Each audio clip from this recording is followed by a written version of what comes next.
Welcome. Today, we're diving into a quick and easy guide on how to remove a sticker from your favorites on Instagram. If you've added a sticker to your favorites but now want to declutter or simply change things up, follow these simple steps. First, open the Instagram app on your device. Make sure you're logged in and ready to navigate through your messages. Next, look for the messages icon located at the top of the page. It resembles a paper airplane and is where all your direct messages are stored. Tap on it to access your chats. Once you're in the messages section, select any chat you want to open. This can be a conversation with a friend or a group chat, whichever you prefer.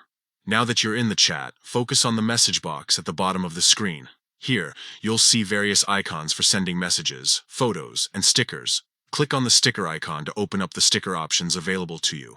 In the stickers section, scroll through until you find the favorite sticker that you want to remove. This is where all your saved stickers are located, including those you've marked as favorites.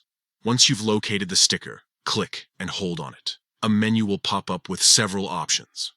Look for Remove as Favorite and tap on it. This action will instantly remove that sticker from your favorites list, and there you have it. You've successfully removed a sticker from your favorites on Instagram. Remember, if you ever want to add it back or explore new stickers, just repeat these steps. Thanks for watching. If this guide helped you out, don't forget to like and subscribe for more tips and tricks on using Instagram effectively. Happy Instagramming!